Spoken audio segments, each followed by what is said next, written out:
Check, check, 1, 2. Hope you like a little country, some rock and roll and blues, 'cause we sure love playing for good people like you. Let me know if you can hear me. Check, check, 1, 2. Welcome to Music Local and Sustainable, the radio show that features discussions with and the music of local musicians. I am your host, Dave Lake. Tonight we are with Natasha Drena. She is the director of the Cabaret series at the Lucas Theater. She is Judy Garland. But along with 10,000 children, I fell in love with her as Melody at the Musical Explorers concert. Welcome, Natasha Drena. Thanks for having me. Yeah, I love Melody. I'm with you. Who knew? I don't know, the Savannah Music Festival, that's definitely been my anchor into Savannah. I never really worked in town much other than stuff that I was doing, because I'm in the Actors Union, so there's no union places for me to work here, so I always went out of town, and I was never really a part of the Savannah music scene. And then my buddy David Harris said, oh, they're looking for a concert host for this education program at the Savannah Music Festival, and they asked me if I knew anybody that should audition, and I only submitted you. So then I was like, wow, that's a lot of pressure, because if you don't get it, you know, you had no competition. Well, they were going to go to New York and try to find someone if they couldn't find someone here. And so yeah, I went in and sang on this like big empty Lucas stage with just David Duckworth on the piano and Rob Gibson and Jenny Woodruff sitting in little chairs. On the stage? On the stage, yeah, totally empty theater, not like in a small room, like in this huge space. And I sang the theme song, and that went well. And then they kind of asked me questions or like interviewed me, but I always say this, that I remember distinctively that Rob asked, how would you calm 10,000 children? Like, what if they go out of control? How will you get them back? And I was like, I don't know. Is that part of the job? Yeah, we had no idea at the beginning that they would latch on to Melody so much, that the kids, that she would become so important to them, like, I don't know, the Mickey Mouse of the series, because they do it, so it's through Carnegie Hall, for people that don't know what we're talking about. So it was developed at the Weill Institute at Carnegie Hall, and their host, his name is Sid, and he's very much a street savvy New Yorker kind of scientist-y type. He's very much in the background. He still walks the kids through all the concept, but he's not as actively a part of the show and as I am in this one. And so, I don't know. It was Jenny's idea for me to wear the costume, like the caricature that they get in their class. And so I think that really made the kids latch on. And it's so smart. It's so smart. She's made to be really androgynous. Like, her hair in the caricature is blue. She's not supposed to appeal to a boy or a girl. Like, I at one point said to Jenny, like, do you want me to wear a blue bow or something? So I look, and she's like, nope, she should be like ethnically ambiguous, gender kind of ambiguous. There's nothing about her that's supposed to be like, oh, pretty for the little girls to match up with. So it's a really, really smart drawing, and it's a great program. I cry every time. That's what I noticed, because I actually went to the training session, got a book. Oh, yeah. The first time. Yeah. And then when you came on stage, it was perfect. Yeah. I mean, just perfect. Yeah. You were Melody. Yeah. And so I can see why the students responded. And all you had to do was put up a hand. Yeah. And they got quiet. Yeah, right. That power just was so impressive. I guess that's what that was my technique. You know, I think they're following me, so they're watching what I watch. So then it becomes, the only difficult part of my job is just remaining on point every morning, just actively interested. So yeah, it seems like I notice in the quieter sections, like this year we had an old time artist that was just banjo and bass, and that was much quieter than the brass quintet and the Zydeco band. So getting the kids to calm down from the Zydeco into, hey, now we're going to listen to this really simple banjo bass combo. And it seems that, like, if I shift my focus and point or listen to Andrew on bass, then they want to listen too. So that's been great. I love them. I love them all. I don't know. I get the sweetest letters. They're the best. Like what? Yes, I can share this story. So I have a 3-year-old, almost 3-year-old, and she goes to a preschool, and one of the teachers there immediately was like, "Oh, you're Melody." I said, yeah, I am. And she said, "You are my son's favorite, like highlight of the year." And she had kept telling me. And then a few weeks ago, they went back to preschool before the other kids went back to school. And he came to preschool with her on Tuesday in hopes that I would be there to pick up my daughter. And so I went to pick her up, and I got to meet him and talk to him. And I said, what's your favorite part about Musical Explorers? And he said, you. I was like, oh, but like not the Zydeco or bluegrass or, no, you. I was like, oh, what's your favorite song? He's like, your song. The theme song, and I was like, the theme song? Really? That's just like piano usually, not as exciting as everyone else.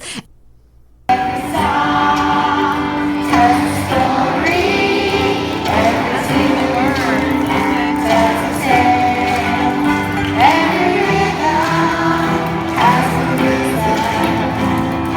Don't you want to know? Don't you want to know?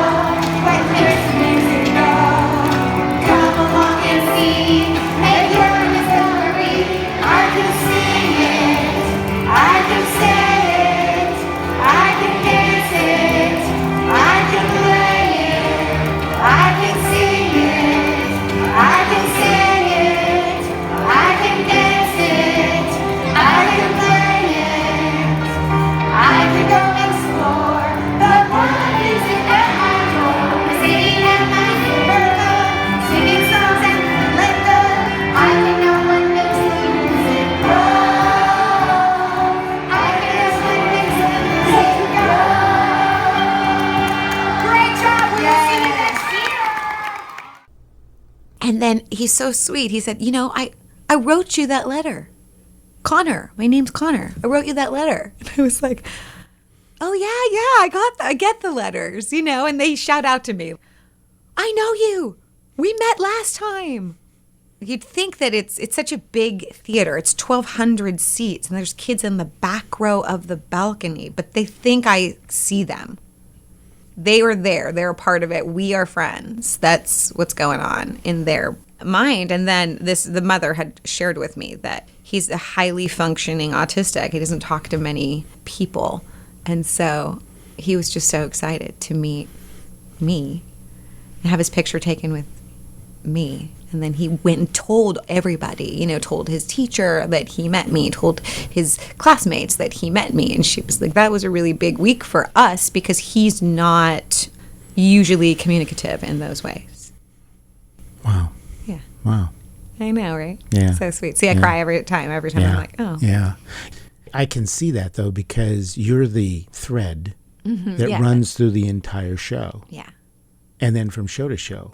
Because for those who aren't familiar, this is actually, it's done every semester, and it's really a 3-year arc. So if someone came in a kindergarten class and went then through first grade and second grade, which is the arc, yes, they would see you 18 times. Yes, and be exposed to 18 styles of music that they probably would have never heard before. I mean, there's music that I've never heard before. When we had Yakuba come in and do the music of Mali, I was like, I've never seen this before. I didn't know anything about the ring shout. But I noticed that kids, they probably wouldn't be exposed to bluegrass, country, opera, all those kinds of music. Yeah, so this is our last trio. So it'll be salsa, art songs, one other. Well, It'll come to me like mid-chat. And so then we'll start again. We'll go back to jazz. I think that was the first one, was jazz, bluegrass, and see, one always escapes me. We've done a lot of them. So what it will be neat is for those kids that started off cycle, like if you were a kindergartner in the second cycle, we're going to go back to the unless you were a part of the test group and you start, like I have a child that started in first grade, so she only did 12 genres. So we'll be circling back and they'll get to see what they missed. Yeah. So each semester for 3 years, 3 genres per semester. Yeah. Right. It will be interesting to see, and it's kind of that great debate, like, do we stick with the same artist? Do we completely recycle the program, or do we get new people in? Do we do different songs? But I think it's so cool that these kids, they know a lot of musical concepts. And I think also what I didn't understand in the very beginning was that they were training the general education teachers to do music integration into the classroom. So it's not like, oh, they're just getting it in music class. They're weaving music into daily activities in math and science. And then what was really interesting is the music festival went so far last year to pay private proctors to do graphs to see, so they could show the schools like, oh, these are where the test scores. So they took the test scores pre-musical explorers and post-musical explorers. And what's really, really interesting is they almost increased, I want to say almost doubled in math. And now reading wasn't as big of a jump. There was a progress, but just the kids that had been in this program almost doubled their math scores and understanding. I was like, that's such an interesting things that people don't realize. All the counting that's in, all the concepts that we as musicians take for granted. We just think people know. And the attentiveness which the students bring to the classroom. Yes. In talking with some of the instructors that have done this, they have been amazed about how much more attentive to everything these students are. Mm-hmm. Yeah. And how much more they pay attention and how much better behaved they are in the classroom as well. Mm-hmm. So the music festival raised all of the money. So it's a free program for every child in Savannah and for the schools. They don't have to pay for the buses. They don't have to pay for anything. And they don't have to pay for the training. You know, some of these kids, it's all they get. They don't come from areas that have the money to go on other field trips. Like this is their field trip twice a year. And the musicians are like rock stars to them. They've listened to them they get an audio CD at the beginning of the year. So they've listened to them. They go to this gorgeous, in my opinion, the most beautiful theater we have in town. It's huge. And they get this experience that isn't something that they would usually get, and hopefully it makes them want to do that, or even just gives them that idea that could be their career. I love when we have people of different ethnicities and mixed, like Kaya's white and black, so she's mixed, and there's so many kids in the audience, and I think, oh, they see her with her dreadlocks and think I could do that. This isn't just for this upper class, because it's a generally upper middle to upper class that pays for voice lessons or piano lessons. Like that's not in the budget across the board. So I think when they see people playing music that look like them, then to me, that's where I probably have those moments where I have to turn around and wipe a tear away when they relate. Mm-hmm. That's important. Mm-hmm. It's important to see people like you doing something. And then you think, oh, I could do that too. You're listening to Music Local and Sustainable, and I'm your host, Dave Lake. Tonight, we are with Natasha Drena. And maybe that's part of musical styles and the variety of musical styles, because the individuals you have on stage are very varied. Yeah. In their characteristics, in race, in age. Yeah, gender. Absolutely. I'm really excited that we'll have the salsa unit this time because we haven't had anyone that was Latino yet. I've been asking for a mariachi band or a salsa band since the beginning. Yeah, and it's neat. They also really like, we'll say someone's from Pooler or Thunderbolt or Bluff. They love when they hear their city. That also rings a bell with them where they're like, oh, I'm from there. I'm from there and they're from there. And, oh, I could do that. Because it should be said that most of the musicians are local musicians. Yes. Occasionally they'll bring someone from the outside because we don't have that particular genre heavily here in Savannah.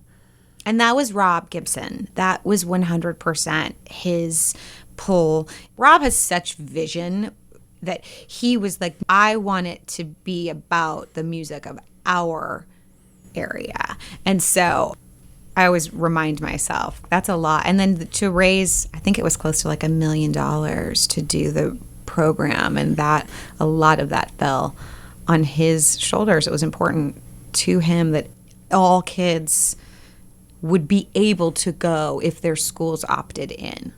That it wasn't going to be like a $5 charge for kids, that they were going to cover the cost of this. So that's huge. That's huge for our city.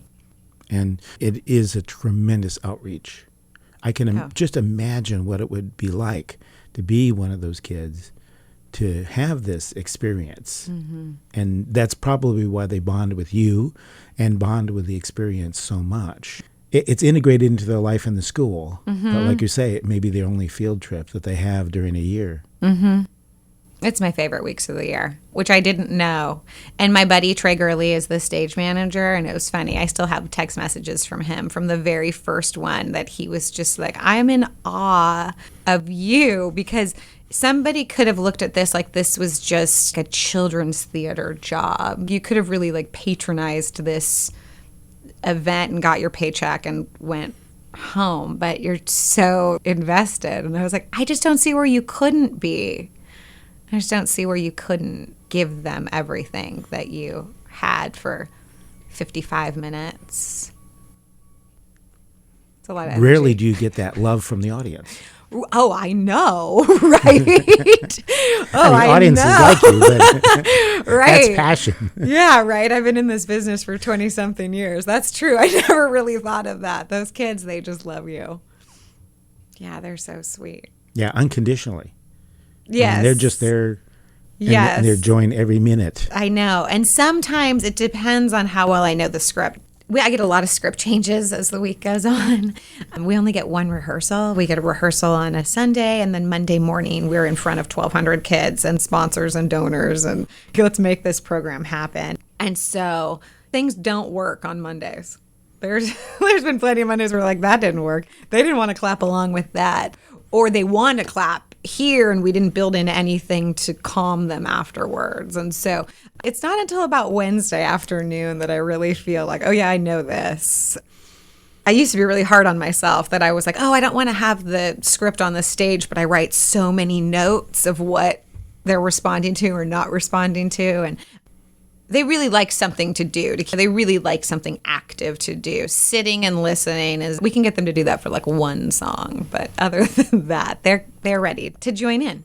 It's hilarious to watch the teachers because the teachers are so used to quieting them, like shushing them in class, and we just let them go crazy for an hour. I know, I can just see the looks on the teachers' faces of just, oh my goodness, they're going to go back to school and just be bouncing off the walls. But those are the fun days. It's interesting, too, because even though it's scripted, there is some ad-libbing on your part, because sometimes you have to compensate for the performers who don't really know their lines. I'm the only actor on the stage. I always say that. So I'm the only one that's trained in acting. They're musicians, and a lot of them are used to playing out. We had Eric Culberson, great, amazing guy. And he is so funny. But he didn't cancel any of his night shows. Harry also. Harry O'Donoghue. Yeah, he's amazing. He was playing every night at Molly's or his regular gigs.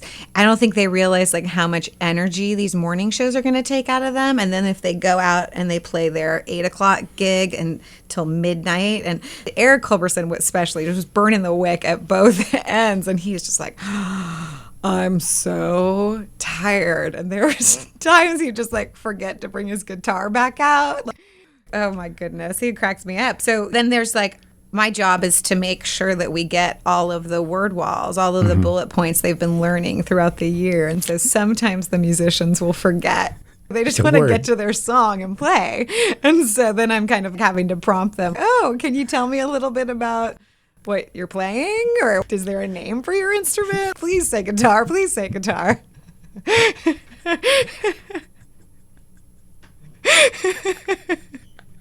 I just need you to say guitar so I can move on. That's what my brain is just constantly. Okay, if they say this, it's like a choose your own adventure book. We're on page 14B and we're supposed to be on page 12. So, yeah, they get it. They get it. Then I have ones that start to just talk and talk and talk, and I'm like, keep it to the point. And you have kindergartners, first grade, and second grade. Oh, yes. That, again, that's Jenny. Jenny does a really good job of realizing who might just go off on a story about who knows what. Oh, gosh. It's fun. We have a great time. Well, also with Eric Culberson, I was joking with him after one of the sessions about coming up with a blues song that actually could be sung. Yeah. Yes. And I'm always like, don't tell me, I don't want to know. Like, don't tell me till the end of the week what the, like, if you're not really from Pooler, or if you're like, if I'm telling lies. Like some people they say like they lived in Pooler for a little while, but maybe now they moved somewhere else, but we haven't used Pooler yet. So then we'll use it so that the kids associate.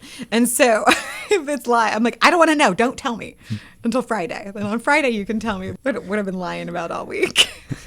When he told me what Little Red Rooster really meant, I was like, la, la, la, la, la, la, I don't want to know. I was like, because see, that's probably why I was the right one. I'm like a second grader. I'm just like, huh? What? I don't listen to the blues. I don't really know anything about that. And I'm the Judy Garland girl. Well, she had her own backstory, but yeah. I didn't know any of that as a kid. Like, as liking her music growing up, I didn't know. It was The Wizard of Oz for me, or all of those MGM pictures.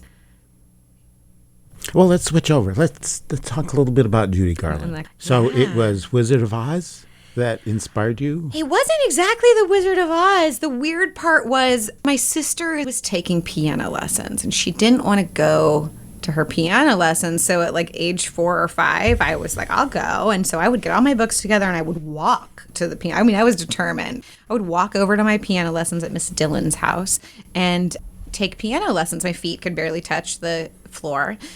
After about 3 years of that, I had some friends that sang in a little music group called the Love Notes, and it was mainly Mormon kids. There was like 18 Mormon kids and 2 little Catholic girls, so I was one of the Catholic girls. We would go around and do things at schools, like county fairs and Christmas things. So I really started to love singing, and I sang in the church choir, and I wanted to take voice lessons. So my piano teacher was like, oh, why don't you sing Somewhere Over the Rainbow? I think I was singing at a county fair, and a voice teacher, I look exactly like my mother. So approached my mother and said, like, oh, is that your daughter? She's really good. I'd like to give her voice lessons. She should come to my studio and sing something for me. We'll go from there. So I was about 8. I sang Somewhere Over the Rainbow, which the actual title is Over the Rainbow. But anyways, I sang Over the Rainbow, and I think from there on, everybody was like, oh, she loves Judy Garland. My voice teacher had said, go get the Judy Garland songbook from this one music store. And so we drove to San Francisco. We bought, I still have it, the anthology book. It's got 50 songs in it. And I literally learned like all of the songs in the book. You Made Me Love You, Zing With the Strings of My Heart, the trolley song. So from like age 8. And then I started listening to her tapes or watching, I don't know if you remember, like Turner Classic Movies would come on a Saturday. So you could see Easter Parade and Meet Me in St. Louis, and like she'd be on all day sometimes. No one in my family is a musician. No one plays anything or sings. I think I just thought that's how you're supposed to sing. But she's the only person I ever listened to. My parents weren't music people. There wasn't like music playing in my house all the time. So I did my like classical voice training and listened to Judy Garland. So I just think in my mind, probably at a young age, I thought, oh, that's the sound you're trying to make. So, I mean, lucky for me, I guess. But I mean, what other sound would you really want to make? You just happened, just by happenstance, to pick an absolutely fabulous stylist. I know. Yeah, right. And I think we had similar qualities from like a young age, just having a bigger voice. And I love swing. You know, I love listening to her and Deanna Durbin, that like straight meter into swing type music. That just always resonated with me. You could stylistically do what you wanted. You could make the lyrics fit the way that you speak versus having to sing in that straight classical, this note is held for 3. And so I just really liked that. And now when I went to college, they tried to train all of that out of me. I went to school for musical theater, so they wanted you to be kind of a robot. This is what you should wear. This is what you should look like. This is what you should weigh. This is how you get jobs. And so there was no making of any stars anymore. It was very much a training program of like, this is how you get work on Broadway. This is the steps that you do. So that was a little bit numbing for me, for someone that grew up in this really just blessed with just the best voice teacher. Her name is Marie Cochran. We still talk, who just let me do what I wanted with music, and then to just have to become a prototype of what the Broadway girl looked like at the time. Now, randomly, that all kind of comes full circle because in the last semester of college, we had to produce our own cabaret in New York. We had to do our own show, write our own show, pick music. It wasn't like a full 16-song set, but it was, I think you did like 4 or 5, so you were like on the same night with a couple other students. I was in a class, I don't even remember what class I was in. I think I was in a class that was exploring early musical theater type music. And a girl in my class sang It Never Entered My Mind. And I was like sitting in the back being like, oh, I want that song. I wish I had that song. And so you could go into these coachings. Like you could sign up for 30 minutes a day with a piano player, like in a little studio like this. And so I did that from the beginning of school because I'm an overachiever. So every day I would go in for a 30-minute, just sing songs with a piano player. And I signed up. Luckily, I had never worked with him before. His name was Bill Cox. I walked in and I said, oh, I really want to, can you take this down a fourth? Another girl in my class sang this. I wanted to see how it sounded in my voice. So I sang, once I laughed when I heard you sing. And he was like, whoa, do that again. And I did it again. And he's like, you know, if you tried, you could sound just like Judy Garland. Like you, in these 8 notes, like in this octave. And then I said, really? Because, you know, she's like my favorite. And he said, yeah, you have the same timbre. You have, you know, you could really make this a thing. And then he turned from the piano, he looked at me and he said, and I would know because I used to play for her. And I was like, what? So I don't know how much like Judy Garland history you know, but she had multiple marriages. And so in this time, she was married to Sid Luft for the longest, and Sid was her manager. He was tough as nails. He kind of broke her relationship with Mort Lindsay, who was like her piano player, her arranger. I think like, you know, they had the best relationship as piano player and singer. So she went through a string of other piano players. So my friend Bill played for her for a few years until Sid gave him the axe too.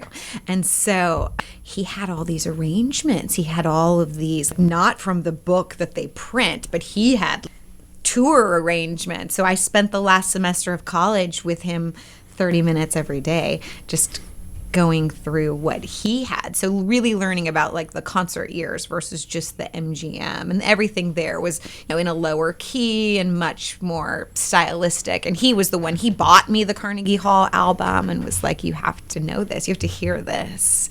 And that's I think a life-changing moment for me. I had never heard the Judy live at Carnegie Hall album before I was 22 22, I guess, at the time. 21, 22, somewhere around there. You're listening to WRUU-LP, Savannah, Georgia, 107.5 FM, WRUU.org. We are Savannah Soundings, community radio with global soul. If you enjoy the programming on WRUU-LP, please support the station with a donation. Basic memberships begin at only $50. Additional membership levels are available, and monthly or recurring donations are welcome as well. To check out our membership rates and to donate to the station, go to www.wruu.org/individual and select your preferred donation level. Again, to donate to the station, go to www.wruu.org/individual. Thank you for listening to and supporting WRUU-LP. You're listening to music local and sustainable, and I'm your host, Dave Lake. Tonight, we are with Natasha Drena. How do you prepare for a show? Because you've done some dramatic productions about Judy Garland, and you've done the cabaret. And how do you prepare for that? I watch more video of her interviews. I always say, thank God for YouTube, because now you can just sit and watch her. I have 2 or 3 things that I keep on my DVR all the time. So she was audio doing a biography when she died. So there's all this audio tape of her in her own words. So I listen to that a lot. And then depending on whether I'm doing the cabaret and it's just the music, if it's the music, then I listen to the different arrangements. I know, oh, this is the 1957 version of this song. And so then I'll go and pull up clips and just kind of listen stylistically to what she's doing. But then I just kind of let it go. I mean, honestly, it's been 32 years now that I've been listening to her sing. So now, and there's times when I go back and listen to recordings where I was like, oh, that wasn't full Judy. Now I feel I have my own voice. I have my voice that's reminiscent of her, and then I have my impersonation voice. I don't usually do a cabaret in costume as her. I have them, but I don't like to do that as much. My show I called You Made Me Love You because I tell the stories of how I grew to love her and how she shaped my idea of music. I have 30 to 40 arrangements of her music, so I don't always do the same ones. I kind of go through and just depending on, I don't know, where it is and what the crowd is going to be like. Because her songs are big, big for a cabaret. You could do showstopper after showstopper after showstopper with Swanee and Rockabye and Come Rain or Come Shine and the medley, which is You Made Me Love You, Me and My Gal, and the trolley song. I mean, you could just, every song, San Francisco, you could just be doing big songs the whole time. And so then I really enjoy singing the songs that people didn't know that she did, Do It Again or I Can't Give You Anything But Love. Always kind for gee, I'd like to see you looking swell, babe. Diamond bracelets, wood doesn't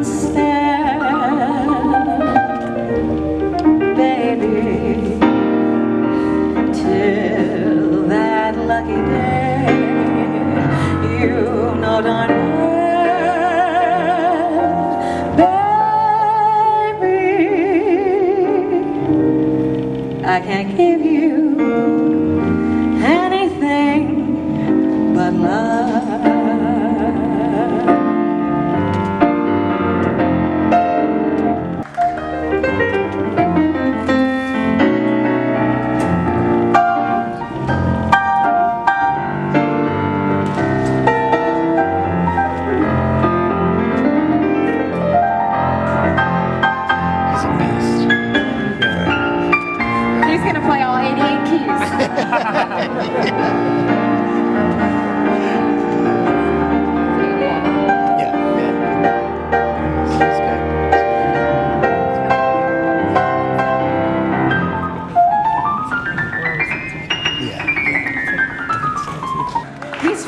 looking swell.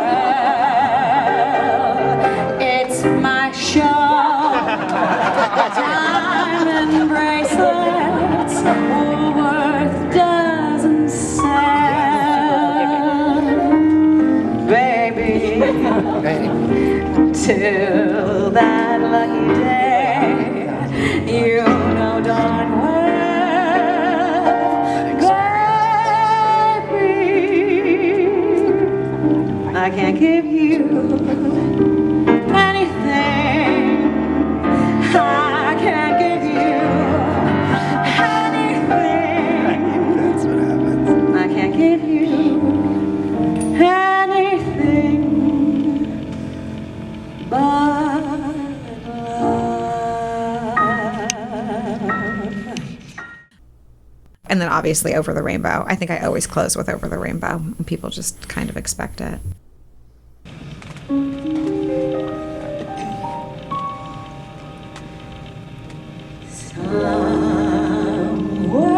Somewhere over the rainbow, She does really sound like she. way up high, there's a land that I heard of once in a lullaby. Somewhere over the rainbow, skies are blue, and the dream that you dare to dream really do come true. Someday I'll wish upon a star and wake up where the clouds are far behind me, where troubles melt like lemon drops high above the chimney tops. That's where you'll find me. Somewhere over the rainbow, bluebirds fly, birds fly over the rainbow. Why then, oh why can't I?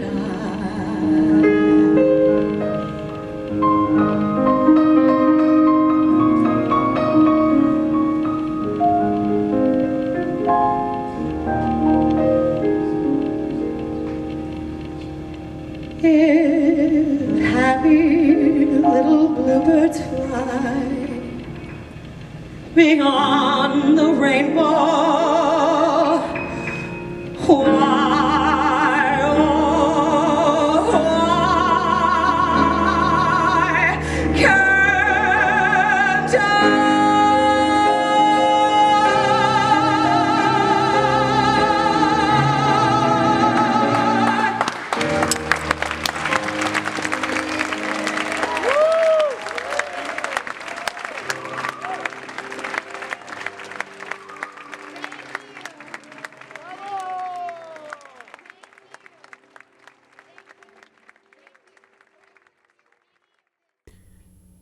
It's really interesting to see you in a variety of different performances. Mm-hmm. But then, one of the most captivating things this year was the Streisand Garland duet With JJ, yeah. that you did with JJ Collins. I know.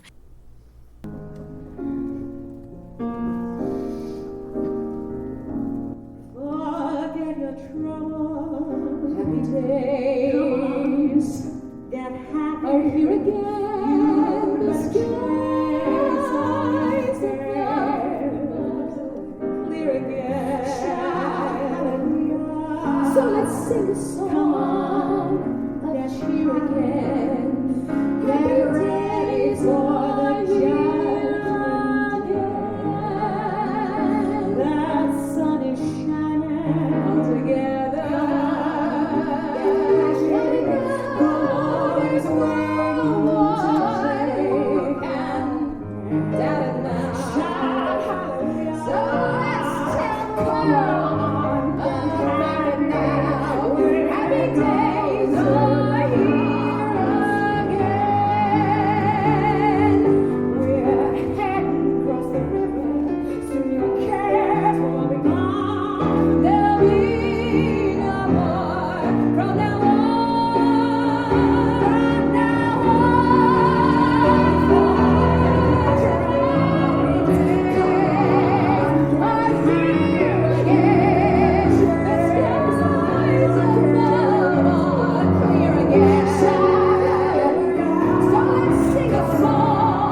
Yeah, that's the best duet I think like ever written. I did that in New York in that first cabaret with my friend Sadie Dawkins. She's a Metropolitan Opera singer. She's fantastic. But she and I did that duet as part of my cabaret show at 88's in Manhattan. It's not open anymore.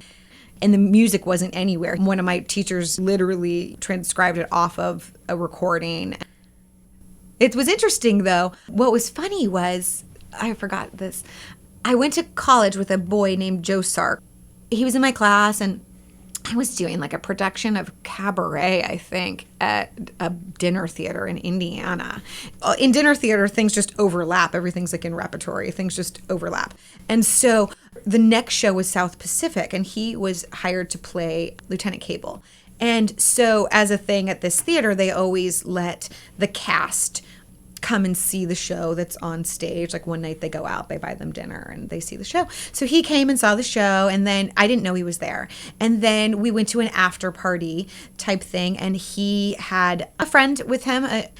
This is, I want to say, this is probably 10 years after we graduated from college, maybe 12 years after we graduated from college. And he literally says to his friend, "This is Natasha Drena. If you close your eyes, she sounds exactly like Judy Garland, or she can sound exactly like Judy Garland." And I thought, I haven't done that for years. Like I took that off my resume. I haven't done that for years. So I went home and I was like, oh, I should put that back on my resume. The next audition I go to an audition for a theater company, Indianapolis Repertory Theater, or IRT. And I walk into the audition and I'm singing Night and Day, and it's for a production of And the World Goes Round, which is a Kander and Ebb musical. So the people that wrote Cabaret. And the whole time, the director, who I had met, is like talking. And I'm like, this guy. And so at the end of it, I finished my song, and he's like, "Hey, it says on your resume that you can sing like Judy Garland." And I said, "Yeah, yes. And do you want me to?" And he's like, "No, but we had been trying to find something to do together, this director and I." And he's like, "No, but have you heard of this show, Beyond the Rainbow? I'm directing it in Atlanta next spring." So this was like the fall. "And I want you to play Judy Garland." And I was like, "You haven't even heard me do Judy Garland." And he was like, "No, we've met a few times. I've seen you in other things. I've been dying to work with you." This theater company, they didn't pick a ringer. They just put this musical where someone sings 24 of Judy Garland songs, and they didn't have anybody. And it's actually this month I auditioned for that 10 years ago. It's all coincidentally, as is life, right? I said, that's so funny because my husband and I, we're moving to Georgia in December. We're moving to Savannah, and The World Goes Round would be the last show I could do here. And he's like, "Oh, that's so weird." So we moved in December, and then in January I drove up to Atlanta. What they did was my friend Dawn Farrell said, "I want to cast her, so you go and audition everybody you want to in Atlanta, and we'll just put them head to head at the end." I drove up and I sang against this Jessica Phillips, who I don't really know, but I could hear her from the other room, and I was like, "Oh, she's good." She's really, really good. So good that she's got huge Broadway credits. She understudied the mother in The Who's Tommy. She was the understudy, I don't know how much musical theater you know, but in Next to Normal, which was a smashing Pulitzer Prize winning success on Broadway just a couple years ago. I mean, this woman is phenomenal. She looks a lot like me, and she's right around my age range. And her husband was there in Emory doing his master's degree. So for her, it was like, if she got this part, they were going to stay an extra couple months and then move back to New York. And for me, it was like, oh, if I get this part, then I'm going to do this show in Georgia. And so as phenomenal as she was, she didn't sound anything like Judy Garland. And so I, of course, went in and they were like, "Oh, what are you going to sing?" And I'm like, "Well, you want to hear Over the Rainbow, don't you? I mean, like, let's just cut to brass tacks. I could sing every song in the songbook, but you really want to know if I can sell Over the Rainbow." And so I sang Over the Rainbow, and he walked me out on the stage and was like, "Can you fill this house?" And I said, "I sure can." And that was like my first lead. I always kind of played the sidekick. I had never sung 24 songs in a show before. I knew that was my turning point in a career. If I'm going to stand on stage for 2.5 hours straight and I'm going to be the person, the melody, the person that they look at, then it's going to be as Judy Garland. That's my part. That's what I was born for. And then all of that made it so that I stayed in Georgia. Gave me a home in Georgia. And I'm always thankful to Jessica for leaving because she opened up this spot for a 30-year-old leading lady. And then after that, I just got roles like in Annie and Annie Get Your Gun. And I played a character, Kathy Hyatt, in the last 5 years, or Fontaine in Les Mis. If she had been there, I would have been up against her all the time. And so I'm always kind of thankful to her, even though I don't know her that well. Like, thanks for leaving. Because, she was really, really good. You're listening to Music Local and Sustainable, and I'm your host, Dave Lake. Tonight, we are with Natasha Drena. So your singing training has been really more popular singing rather than, say, bel canto, or did you do I did bel canto, yeah. I trained with Dixon Titus in San Francisco. He's Ruth Ann Swenson's voice coach. I've had classical voice lessons since 15 or 16. So then in school, I studied with Suzanne Marcy. She was a mezzo at the Met. She's on like multiple cast recordings with huge names. They've always tried to convince me to do classical music, and I've always had to tell my voice teachers that I just don't love it. And then we would do demos, like musical theater demos. And so then when my classical voice teachers would come and see me do musical theater, then they would say like, oh, I get it.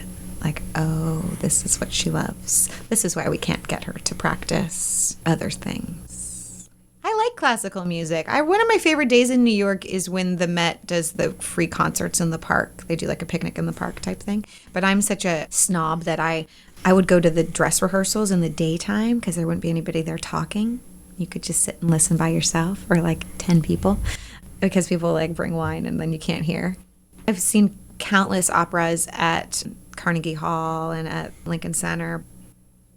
I really like the acting part of the song.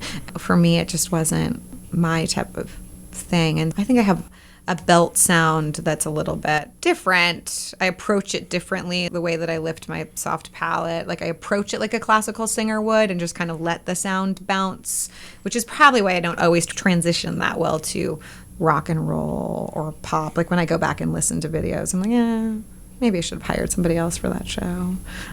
Because you do different things. Untrained singers, we have a sound. And then the trained singers have a sound. You can always tell.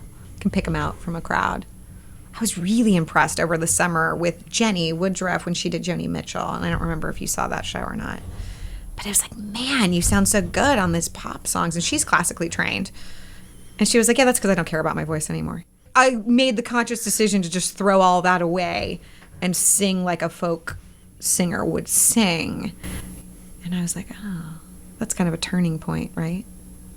Oh, it doesn't always have to be over-pronunciated or you have to hit, in scales. We're taught to make every note count. So when my real pop singer friends sing, they're kind of like, oh man, you really hit every note in that run. I'm like, yeah, it's on the page. I think I'm transitioning. I'm learning what I like to sing at this stage of my career when I'm not Judy Garland. You never know. I'll always go back to swing. When I listen to it, I'm like, oh, that's what I'm supposed to sing. That's what my voice was supposed to sing, which is good. So I've never done Mercer. I didn't even know who Johnny Mercer was. You better edit that part out because nobody in Savannah will like me. I didn't know who he was. I knew who Harold Arlen was. I knew who the composers were. I had no idea that the lyrics were Johnny's. And then when I read the biography of Judy Garland and Skylark, which is the kind of unauthorized Johnny Mercer biography, I was like, oh my gosh, I had just no idea. And then we had never really, in the Cabaret series, we had never really explored the Judy Garland, or he really made a ton of Frank Sinatra's career. And I was like, that's so weird that Trey and I are here and we've just never really explored that. angle of it. Because I always think, like, if we're going to do another cabaret show, it better have something. We can't just do Johnny Mercer again because his name sells tickets. Like, it needs to have some type of reason or story. So it's been fun learning more. I mean, he has so many songs. It's overwhelming when you look at the Mercer Foundation homepage. I can't even get through the A's. Like, listening, there's like pull up a track and listening. I'm like, oh, a lot of songs. So fearful of leaving something out that was great that I just couldn't get to because the canon is so massive. It's just massive. Yeah. Often the lyricists are not the ones that are thought of. On the other hand, in this town, it's exactly the opposite. The opposite, right. Because they do a musical version of a song to which Johnny Mercer wrote the lyrics and call it a Mercer song. Yes. I'm sorry, that's not a Mercer song. Yes. Well, and it's confusing, too, because then he was like a Tin Pan Alley type And singer. he did write a few of the songs. Right, yeah. and he wrote some of them, but like he just sang Baby, It's Cold Outside. Those aren't his. Yeah, I think he was just known for singing it, but he didn't write that. It's another, this goes back to Judy Garland. It always goes back to Judy. Just another time period where lyrics were an important part of the song. And choruses didn't always repeat. Like, maybe you go back and sing Moon River, but then what comes after Moon River is not the verbatim chorus. I'm really into Skylark right now, which I had never sung before and just didn't even really know. That's been one that's on my to-learn list. And I'm like, man, this is the most beautiful piece of poetry set to music. And that's Johnny Mercer. Mm-hmm. And Come Rain or Come Shine. And that's Johnny Mercer. Yes. High as a mountain, deep as a river, come rain or come shine. I guess when you met me, it was just one of those things. But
And so Old Black Magic, we'll kind of go through all of those in the show with Trey, in the Mercer show with Trey. And so which show is this? This is the first show of the cabaret season, which is going to be called Old Black Magic. We went between Huckleberry Friends and Old Black Magic because Trey and I are such buddies.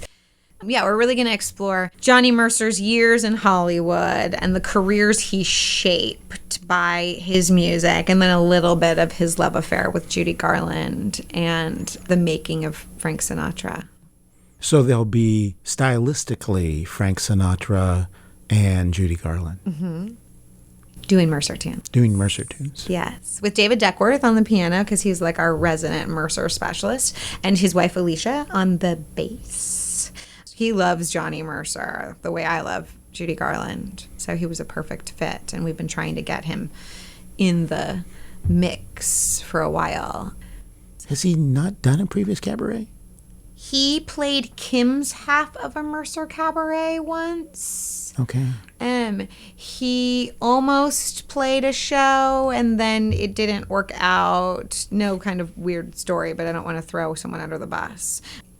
You know, it's hard. It's hard on our budget to say like, oh, I've got this much money and you're going to learn 20 new songs, because they all make money going out. That's taking away from their time when they're playing their own gigs. So it really does have to be one of those nights that people want to share something new.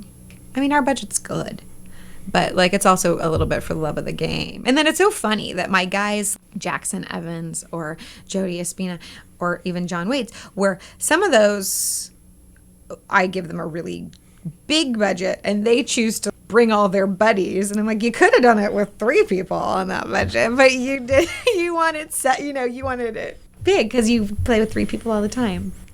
That's up to them. I just give them a total, how they spend it. And they have songs that they play. Like there's some songs that I think like David will do like Hooray for Hollywood as an instrumental. We'll showcase David also because nobody knows Mercer like he does. Tonight, we have been with Natasha Drena, and it's just been absolutely wonderful to talk about Judy Garland, to talk about melody, to talk about all sorts of things. And so thank you so much for coming in tonight. Thanks. That's fun. Thank you. This has been another edition of Music Local and Sustainable, and I've been your host, Dave Lake. Save this time for another show next week. Well, I know we ain't headed for the Hall of Fame. Gonna give it what we got, man, that ain't no shame. Let me know if you can hear me. Check, check, 1, 2. Let me know if you can hear me. Check, check, 1, 2.